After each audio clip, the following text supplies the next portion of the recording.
Hey everyone, I've got a video for you today on soloing over chord changes using triad shapes. So we're going to create a chord progression, dissect the triad shapes out of each chord, and kind of follow the major scale or major pentatonic that fits over each chord shape. So for this example, we're going to do a 1, 4, and 5 in G major. So that means my 1 is my G chord. Now I'm using this E chord shape moved up to where my bar is on the 3rd fret to make my G. Now right in this chord shape, our root position triad, starting on the D string at 5th fret, it's a root position triad because my triad's right in order. 1, 3, and 5. Now I also have that E shape major pentatonic position that fits right in this chord.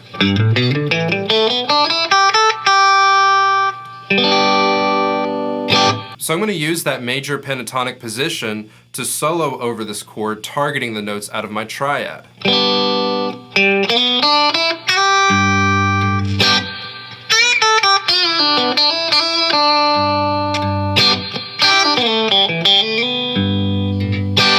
Okay, going to the 4 chord. So that would give me a C major. Now for this one, we're going to use that A chord shape on the 5th fret with the bar on the 3rd fret. So my triad shape, again another root position triad shape that sits right here in the C chord. C, E, G. So this chord shape would give me that A shape pentatonic position.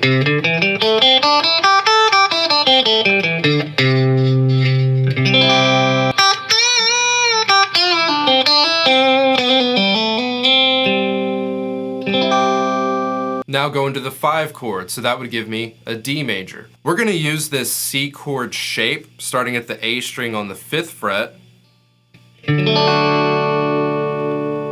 to make that D chord. Now my triad sitting in this chord shape, D string at the 4th fret, G string on 2nd fret, D string on 3rd fret. Now this gives me a first inversion triad, because I've raised the root to the highest note now. So my 3rd is the lowest note that I'm playing. So I have a 3, 5, and 1. And that puts me right in this little C chord shape major pentatonic position.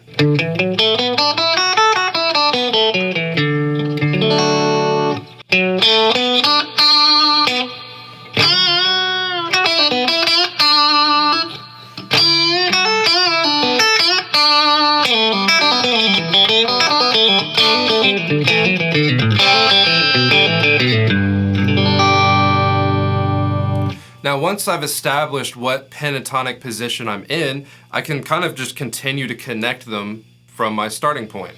Now I can also move these triad shapes. So I can take these 3 triad shapes that we've learned and move them up the neck to follow one chord. So going back to that G, we have the root position triad. Now I can take that first inversion triad shape that we used over the D and move that up. So now I have the D string 9th fret, G string 7th fret, and B string 8th fret. So there's that little C chord shape, giving me that C shape major pentatonic that I can still use over G.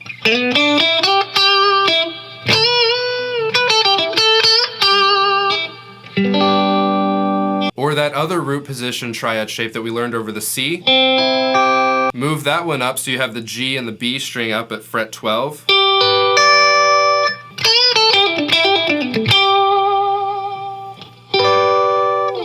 So learn your different triad shapes up the neck and then be able to visualize what major scale or major pentatonic position you're using over that chord shape, and you can follow these all the way up the neck. If you found this guitar tip video helpful, make sure you hit the thumbs up down below and leave a comment on any topics that you want me to cover. And I'll see you guys in the next one.